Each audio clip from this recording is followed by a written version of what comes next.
Yes, hello and good afternoon. It's the Not So Angry Christian from Down Under, and I would just like to talk about an experience I've had recently regarding my ego. Now, the way I define ego for me personally is easing God out, E-G-O. And when I looked in the dictionary and have a look at the explanation for it there, it said the first explanation in my dictionary was the self. So when I ease God out, I am left with myself. And recently I've been through a few experiences where I've been running on my ego and not by the Spirit. Because to me the opposite of my ego is God's Spirit. So actually I had a look in the dictionary as well, and I looked under the word Spirit, and it gave a definition of life principle, animating body. And when I looked up animating, it says give life to.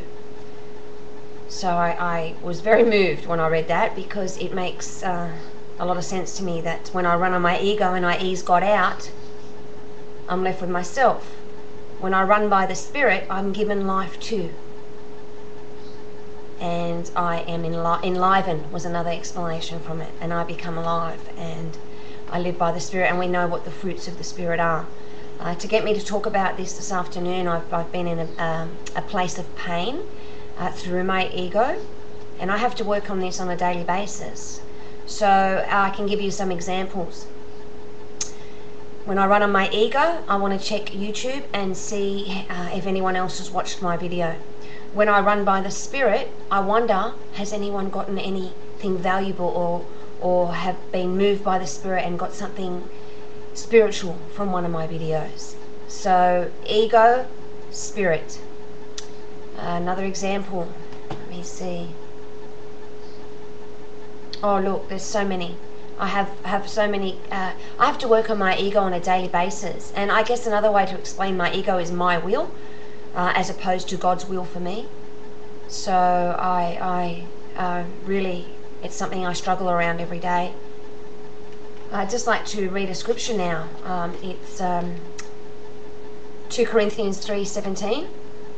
Now the Lord is the Spirit, and where the Spirit of the Lord is, there is liberty.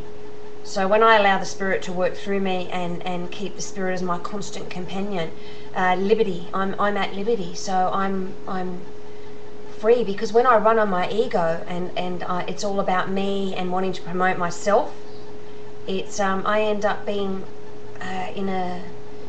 in bondage. And when I have the Lord's Spirit with me, I'm free. And that's something that is really hitting home with me lately. I have a friend that said to me when I first became a Christian, how can you become like a sheep? You know, how can you just be a follower? Don't you have a mind of your own? And I am the total opposite now. You know, I feel I am free. I feel like I am living the way I was meant to live before knowing about Christ. So I don't know if any of these videos I upload helps anyone, but another scripture I have here, which is James 4:1. Where do wars and fights come from among you? Do they not come from your desires for pleasure that war in your members? And then I looked up the word member, and it's any part of a complex whole. So it's for me again, it's another ego.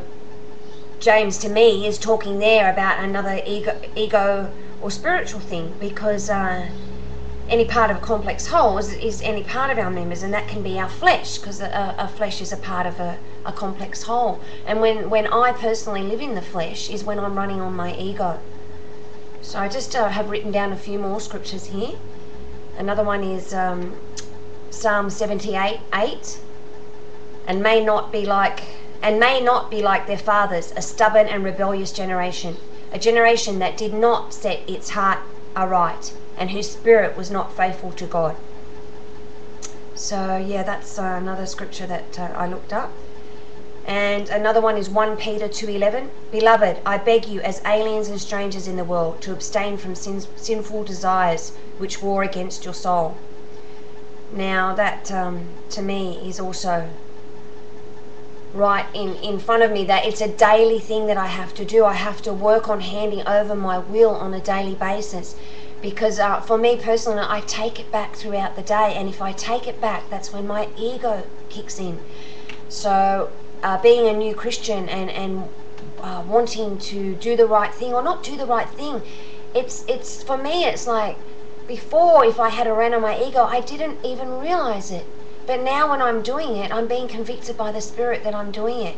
And nothing feels better to me than when I'm aligned with the Spirit and feeling peaceful and or feeling, you know, everyone, well, not everyone, but a lot of people know what the fruits of the Spirit are, but it's just coming to grips with the fact that it's a daily journey. And I know that over time it'll get easier, and if it doesn't get easier, at least it's giving me tools.